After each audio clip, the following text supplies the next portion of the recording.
Hello, and welcome to the introduction to the Corporate Emissions Reductions Transparency Report, or the CERT report, as we call it. My name is Georgia, and I'm going to be giving a quick summary of the CERT report and reporting process. So I would like to start by acknowledging the traditional custodians of the many lands across Australia. I wish to acknowledge the Ngunnawal people as traditional custodians of the land I'm recording on today, and recognise any other people or families with connection to the lands of the ACT and region. I wish to acknowledge and respect their continuing culture and the contribution they make to the life of this city and this region. I would also like to acknowledge and pay my respect to other Aboriginal and Torres Strait Islander people today. So the CERT report is a place for companies to publicise their climate-related commitments, emissions, and energy quantities in a consistent and straightforward fashion. It enables companies to increase transparency around these areas of their businesses to meet both internal and external stakeholder demand for high-integrity climate-related information. It does this by unlocking and combining a variety of data sets held by the regulator and provided by companies. The CERT report enables companies to clearly and publicly highlight the use of units and certificates in their climate-related plans, as well as providing a simplified snapshot of the raw emissions and energy quantities required to be reported under NGER. Companies who participate are able to present a complete picture of their Scope 1 and 2 emissions and electricity use quantities. This includes both gross and net emissions, location and market-based Scope 2 emissions, and total and renewable electricity use. Participation allows companies to show climate leadership by presenting the complete set of their emissions and energy-related commitments, context, and progress in a clear fashion.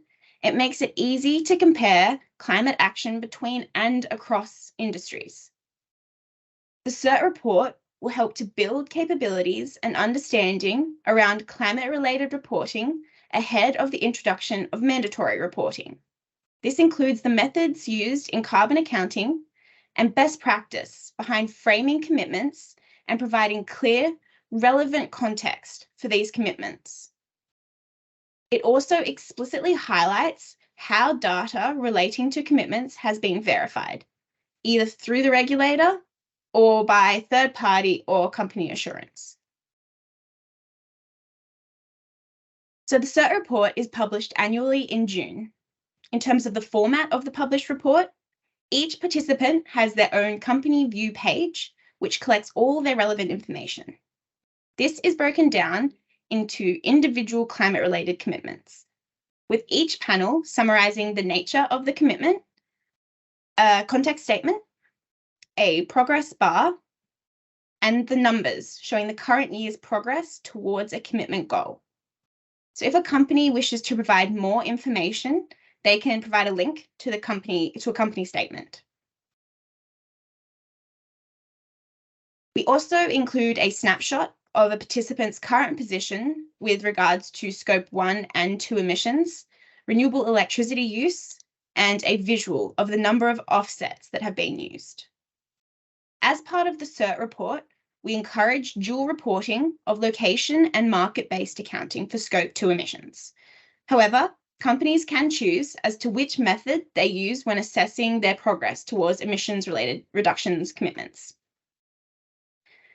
So companies can select whether they report under a financial year or a calendar year period, allowing them to align their CERT reporting process with existing emissions reporting processes they may already have in place.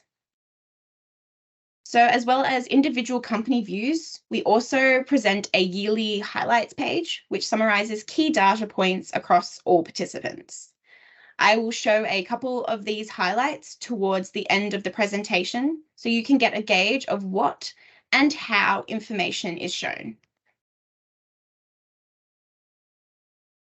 So there are 3 types of commitments that can be included in a company's CERT report: a CER data verified commitment, an independently assured commitment, and a company assured commitment. So CER data verified commitment is verified using data that has been gathered and held by the CER through its various schemes. They include Australian-focused renewable energy commitments and Australian Scope 1 and 2 emissions commitments. They show a progress bar that makes it clear to readers the company's yearly progress towards these commitments. The next commitment type is an independently assured commitment. So a company can provide evidence from an independent assurance practitioner of their progress towards certain commitment types. This type of commitment is useful for companies that have commitments that the CER is unable to verify, such as Scope 3 emissions commitments and international commitments. Independently assured commitments include information about the assurance practitioner and the standards that have been used. There is detailed information regarding eligible assurance practitioners in the CERT guidance materials on the CER's website. So like CER data verified commitments, independently assured commitments also include a progress bar. The final commitment type is a company assured commitment. These are commitments that the company itself provides assurance of progress. They include a statement by the company providing details of their commitment and the progress they are making towards achieving it. An example is a Scope 3 commitment that has not been assured by an independent assurer. Company assured commitments do not include a progress bar. As mentioned earlier, there are several key things the CER is able to verify. We show both gross and net emissions positions for Australian-based activities, with participants able to specify whether they want their emissions to be highlighted using the location-based or market-based accounting method. We are also able to verify a company's renewable electricity percentage, including the number of large-scale generation certificates that have been surrendered. We also include a snapshot of the offsets a company has surrendered to meet their targets, including both Australian and international units and certificates.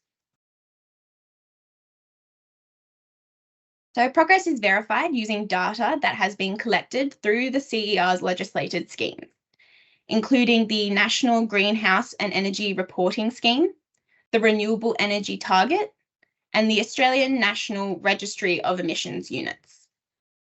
We also rely on information that has been provided by participants through their CERT report, such as statements from independent assurers and context statements. Participating in the CERT report is a straightforward process that the CERT team will be very happy to assist you with. Participation in the CERT report is voluntary for companies that are above the publication threshold for the National Greenhouse Energy Reporting Scheme, and eligible companies can opt in to the CERT report on the CER's online services platform. So opt-in for the CERT report starts in November and is open until the 31st of January. Financial year reporters then have until the 15th of March to submit their CERT report, and calendar year reporters have until the 30th of April. The CERT team will then verify data and draft the CERT report for publication. You will have the opportunity to review your draft report before it is published in June. A CERT report covers the commitments, data, and progress for the previous financial or calendar year period. So, for example, the 2024 CERT report covers the 2022 to 23 financial year or the 2023 calendar year. If you are interested in participating and require assistance with your reporting, please contact the CERT team at cer-cert@cer.gov.au. So I will now share some of the key highlights from the 2023 CERT report. So as mentioned earlier, the CERT report is open to NGA participants that are above the publication threshold. The 2023 CERT report had 25 participants representing 21% of Scope 1 and 8% of Scope 2 emissions. The 2023 participants came from a range of sectors, including the banking, retail, mining, real estate, and education sectors. Between them, 69 climate-related commitments were voluntarily reported. As you can see in these graphics, of the 2023 participants, 80% already have commitments to reach net zero by 2050. Many of these participants also included near-term targets to help them achieve these goals. 52% of participants have commitments to use 100% renewable energy by at least 2030. However, some of these participants included ambitions to achieve this goal by an even earlier date. So that is the end of this summary of the CERT report.